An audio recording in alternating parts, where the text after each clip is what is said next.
खुलुमबाय नायगिरि नोंथांमोनखौ आंनि इउटिउब चेनेलाव बयखौबो बरायनाय जाबाय आरो भिडिअखौ जोबजासे नायलांनो खावलायनाय थाबाय आरो नायनानै नोंथांमोना मोजां मोनना लाइक कमेन्ट शेयार साबस्क्राइब खालामनायखौ बावनो नाङा।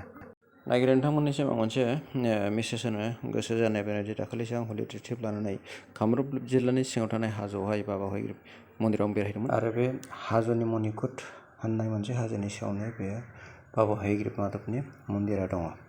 दा बेवहाय आंनि फेमिलि लोगोसे आंनि आलासिफोरखौ लानानै थांदोंमोन। बेवहाय माखासे नायनो गोनां आरो मिथिनो गोनां माखासे गोबां बाथ्रा दङ। दा बेखौ आं नोंथांमोननो बे भिडिअनि गेजेरजों खोन्थानो नागिरदों। बे हाजोनि गुमुर मोनसे मिथिनो गोनां बाथ्राया जाहैबाय हाजो होननाय शब्दआ जाहैबाय बर'नि हाजो शब्दनिफ्राय फैदों। नोंथांमोना बेखौ गुगोलाव सार्च खालामब्लाबो मोनगोन। जायखिजाया बे मोनसे हाजो होननाय बे जायगायाहाय मोनसे जारिमिनारि दा मोनसे ओरैबायदि बिख्यात जायगा जाहैबाय। मोनथाम धोरोमनि मोनसे गोथार जायगा जाहैबाय। बे जाहैबाय हिन्दु, बौद्ध आरो मुस्लिमफोरनि। दा बेवहाय बे हयग्रिब माधब मन्दिरा जाहैबाय हिन्दुफोरनि। बौद्ध आरो हिन्दु बे मोननैजों मोनसे जायो। बेहाय दर्शन जाफैयो। लोगोसे आरो बे मुस्लिमफोरनिया जाहैबाय बेनि 10 किल'मिटार गोजान सानजाहा माने गावसोरनि मोनसे मस्जिद दङ, बेवहाय दर्शन जाफैयो। नोंसोर दा नुबाय माखासे भक्तफोरा दर्शन जानायनि सिगां बे फुख्रियावहाय आथिं सुयो आरो बे फुख्रिनि नामानो जाहैदों माधब फुख्रि। आरो आथिं सुनायनि सिगां बेवहाय माखासे दैनि जिब थायो, खासेव आरो ना, गोबां गिदिर गिदिर खासेव आरो ना दं। बिसोरनो जाग्रा आदार माने भग दान होनाय जायो आरो बे मोनसे पुण्यनि खामानि जायो। आरो बे भग एबा जाग्रा आदारखौ खाथिनि दखानावनो 10-20 थाखानि मोनो।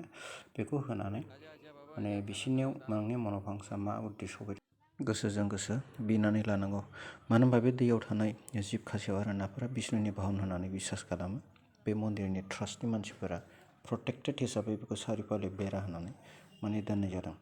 आरो बे फुख्रिनि ना आरो खासेवखौ रावबो दावबायगिरिफोरा भक्तफोरा माने आघात होआ।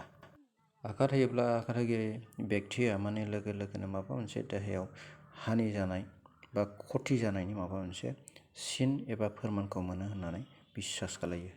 बेसेखिनि समाव जोंनि दर्शननि जेनाखि टाइम मथे सफैबाय। जोङो आखाइ आथिं सुखांबाय, ना खासेवनो आदार होखांबाय। बेनि उनाव जों गोजौ फारसे थांनानै फुल प्रसाद लानानै जों बाबानि धाम फारसे बाबा हयग्रिब दर्शन खालामनो थाखाय जोङो फ्राय साखा फारा जाबाय। बयबो माने गोजौ फारसे फ्राय जोंबो फैबाय।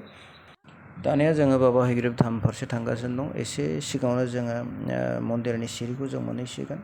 सिगां बे बाबा हयग्रिब मन्दिरखौ लुग्रा राजानि नामखौ आं खोन्थागोन। बे जाहैबाय रुद्रदेबा नारायण। बियो कच फोलेरनि राजामोन। बियो बे 1587निफ्राय 1603 मथथे 23 बोसोर रायजो खुङो।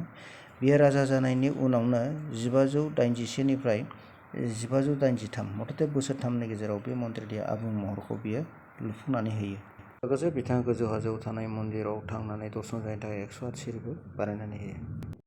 जै हयग्रिब माधब बाबानि जै। जों दाना सिरि फारसे गाखोलांगासिनो दङ। गोदोहाय 108मोन, दा मथथे 95टा सिरिस गिदिर गिदिर सिरिस बानायनो हाबाय। थांनाय फैनायनि थाखाय 2 वे खालामनानै होबाय।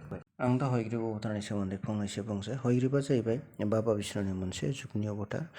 जे समाव माने ब्रह्माया आखाइनिफ्राय उन्दुनानै थानाय समाव केतभ आरो मधु होननाय सानै असुरजों खावनानै लांखोमा जायो। बे समाव मथथे दुनियायानो गासैबो देब देबि प्राणियानो माने गियाननि अभाब जायो, आन्दायजोबो, माने अन्धकाराव आन्दायनानै थानाङो। बे समावहाय बाबा बिष्णुआ माने केतभ आरो माधबखौ फोजोबस्रांनो बिसिनि आखाइनिफ्राय बेदखौ लाबोफिननो थाखाय हयग्रिबनि अबतार लायो। हयग्रिबा जाहैबाय गराइनि महर, मथथे गोदोना गोलाव। हयग्रीवा माने गराइनि गोदोना आरो खर'आबो गराइनिनो, माने गराइ महर। खर'आ गराइनि आरो मोदोमनि गाहाय फारसेया आखाइ आथिं गासिबो बे मानसिनि रुप आरोखि। दा बेखौनो हयग्रीवा अबतार होननानै बुङो। बे अबतारनि रुपजोंनो मधु आरो केतभ सानै असुरखौ फेजेननानै बिसोरनि आखाइनिफ्राय बेद गांब्रैखौबो लानानै ब्रह्माजिनो गथायफैयो। बेनिफ्राय गासिबो फुरा आबुं महरै बेदनि जेनाखि गियान मोननांगौ देब देबि आरो जिब मानसिफ्रा मोनफिननो हानाय जायो। दा बाबा बिष्णुनि बे मोनसे हयग्रीब अबतार जुगनि बे मोनसे अबतार, बेनि सक्ति, बेनि गियान, बेनि जेनाखि मावफुंनाय बिदिन्थि, बे मोनसे नेरसोन हिसाबै बेवहाय मोनसे मन्दिर हिसाबै स्थापन खालामनाय जायो आरो मुक्तिनि थाखाय बेवहाय दर्शन जानाय। माधबआ जाहैबाय कृष्णनि मोनसे नाम, हयग्रीब माधव हिसाबै बेखौ बेयो सरजाबनानै होनाय जायो। गाहायनिफ्राय मन्दिर फारसे गोजौजों 90 सिरि गोजौ गाखोना फैनानै दसे जिरायबाय। दसे जिरायनानै मथथे बेहाय आरती होनाय जाबाय भगबान हयग्रीब एबा कृष्ण माधबनि मुङै। आरो बेयो मन्दिराव दर्शन जानायनि सिगांनो बेवहाय बेयो साथिखौ सावनानै आरती होनानै बाबानि मुङै साथिखौ अर्पण खालामनाय जायो, बोर बिनाय जायो। बेनि उनावहाय मन्दिराव दर्शन खालामनाय जायो। जों दा मन्दिराव फुजा होखांबाय आरो मन्दिर सिङाव फुजा होनायनि फट' केमेरा एलाव गैया, बेखायनो जों बेखौ देखायनो हायाखिसै। जों दा जिरायबाय। दा आङो नोंथांमोननोहाय मन्दिरनि साइड सिनफोरखौबो देखायनो आखायाव लाबाय। जोबोद सुन्दर जायगा, माने बेवहाय बोसोराव आरो मोनसे देवल पुर्निमा जायो। बे जेब्लानाखि देवल पुर्निमा जायो बेवहाय गिदिर मोनसे मेला जायो। गोबां मानसि गोजान गोजाननिफ्राय बेहाय बेरायनो फैयो।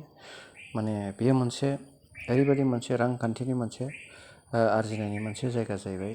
मानसिफोर गोजाननिफ्राय फैनाय, फुजा होफैनायनि जान बाहननि, लोगोसे थानाय जानायनि आरो फुजानि सामग्रिनि, माने बेवहाय मोनसे गिदिर मोनसे कमार्सियेल सेन्टार जानाय जायो बे जायगाया। बे मन्दिरनि सोमोन्दै बे बाबा हयग्रीब मन्दिरनि ट्रास्टनि मानसिफोरनाव सोङोब्ला बिसोरो बे मन्दिरखौ रामायण महाभारत जुगनिफ्रायनो दङ होननानै बुङो। आरो रामायण महाभारत जुगनि समनिफ्रायनो बानायनाय माखासे अन्थाइ स्काल्पचार, बे स्काल्पचाराबो बेहाय दङ। मोनसे समाव गिदिर धर्मगुरु जेरखम बौद्ध धर्मनि गौतम बुद्ध, बेयो बौद्ध धर्मनि सृष्टिगुरु जाहैबाय। बेयो मोनसे समाव बेवहाय दर्शन जाफैदोंमोन होननानै बेनि भक्तसाफोरा दासिमबो सम सम माने दर्शन जाफैयो। आरो बेहाय मोनसे मोनथिनो गोनां बाथ्राया बेनो, जोंनि आसाम हादोरनि सोनाब रायजो फारसे थानाय माखासे मुगल राजाफोरा बार फैनानै आसामखौ जेब्ला गाग्लोबदोंमोन, अब्ला बे बाबा हयग्रीबनि मन्दिर, बशिष्ठ आश्रम, लोगोसे बिमा कामाख्यानि मन्दिरखौबो बुफाय सिफाय खालामदोंमोन। बुफाय सिफाय खालामजायोब्ला बे मन्दिरा जे गोदोहाय अन्थाइनि ब्लकजों बानायनायमोन, गोदोनि पुराना मन्दिरनि जे गाहायनि जे अन्थाइनि ब्लक, बेवहाय गुमुर माखासे खोथाखौ मिथिनो थाखाय मोनसे सिन हिसाबै दङ। मोनथाम अन्थाइजों दाननाय सावगारि दं, स्काल्पचार होनो। बे जाहैबाय मैदेरनि खर', पद्म बिबार आरो गोजौआ जाहैबाय बै ब्राह्मण जिरायग्रा धारा, बेखौ कुकासन होनो। सर्टै बेखौ मा होनो, गजासन पद्मासन आरो कुकासन होननानै बिसोरो मिथिहोनाय जायो। आरो बे जेनाखि मन्दिर कमप्लिटलि गोदोहाय माने अन्थाइनि ब्लकजोंनो बानायनायमोन। माने दा बेखौ गोजौनि भागखौ माने कनक्रिट, बेखौ सिमेन्टजों बानायनाय जादों। बै जाहैबाय बिमा लोक्षिनि मन्दिर, बेवहाय गोबां मानसिफ्रा दर्शन जादों। आरो आं नैबे दा नोंथांमोननो माने बाबा हयग्रीबनि जेनाखि हाबग्रा दुवार गेट, मन्दिरनि गेट, बेखौ देखायगोन। बेनो बे सिङावहाय मबाइल भिडिअ जेबो लानो मोना, आं बाहेरानिफ्राय बेखौ लानानै नोंथांमोननो देखायनाय जाहैबाय। आरो बे मन्दिरनि थानावहाय बाबा कृष्णजों लोगोसे बिमा राधानि दं, लोगोसे बाबा जगन्नाथनिबो बेहाय मुरथि दंफायो। जों दा फुजा होखांनानै जोंनि टिमा फ्राय ओंखारबाय स्टेपजों, लासै लासैनो जों ओंखारबाय। आरो बे ओंखारनाय समाव आं मोनसे खोथाखौ गोसोआव मोनसे सानखांनाय फैयो। जोंनि बर' हारिया मोनसे समाव बहुद जायगायावनो गोसारनानै दंमोन, जेरै कामरुपआ गोदोनि समनिफ्रायनो माने कामदेब, बे कामदेबनिफ्रायनोथ' कामरुप जादों होननानै बे हिस्ट्रियाव दङ। आरो बे कामरुपनि सिङावनो थानाय बे हाज' सोदोबा हाजोनिफ्राय जादों होननानै मिथिनो मोनो। दा बेवहाय गोसारनानै थानाय जोंनि बर'फोरा बधय बे मन्दिरखौ फुजा खालामोमोन, बेवहाय बाबा कृष्णखौ फुजा खालामोमोन। खिन्थु दिनैहाय बे ओनसोलाव थानाय जोंनि बर'फोरा मा खारनाव दिनै गोमालांखो? दा आं सानो बेवहाय मोननै खारन। मोनसेया जाहैबाय जानाय आदारनि संकटआव जायगा सोलायनानै दस्रायाव खारलांनाय, आरो मोनसेया जाहैबाय गुबुन धोरोमारिफोरनि राजा महाराजाफोरनि गाग्लोबनाय। बिसोरो रावनि सायाव गाग्लोबदों जानो हागौ, धर्मनि सायाव गाग्लोबदों जानो हागौ।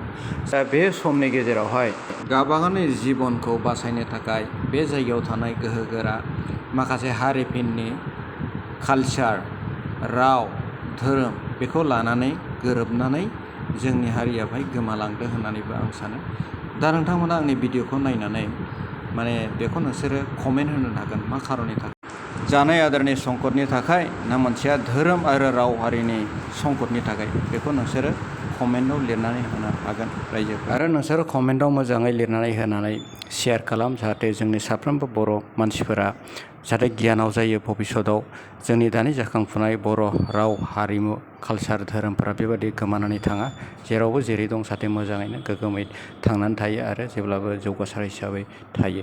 दा बे हाजो ओनसोला इक'नमिकेल लार्निं सेन्टार जाबाय। बेहाय मठ मन्दिर दं हिसाबै गोबां फुल नांगौ आरो बे फुलनि बागानखौ ओरैबायदि गोग्गाथाव बे जायगानि इयुथफोरा मददे जाखांफुनाय जायनाखि लाइमोन बिसोरो गोबां बिबांनि फुल माने खेथि खालामनाय बिसोरो जोंनि मददे आसामाव बेनिफ्राय बांसिन बिबार खेथि खालामनाय बिसोर साप्लाइ खालामो बुंनो थाङोब्ला फेन्सि बाजारनि पिकआप सेन्टाराव बेनिफ्राय बांसिन माने बिबारफोर साप्लाइ जायो बेबायदिनो बिसोरो बिबार आबादजों गोबां रां खामायनानै लानो हायो लटास एबा पद्म फुल जायखौनाखि फुजानि थाखाय बहुद दरखारथार माने बेखौ बिसोरो फुख्रियावबो गायो आरो कृत्रिम भाबै बिसोरो टबावबो गायनानै प्रडाक्ट खालामो एसेनोसै भिडिअ नायगिरनो नोंथांमोन उननि भिडिअ लोगो मोनगोन गोजोन्थों।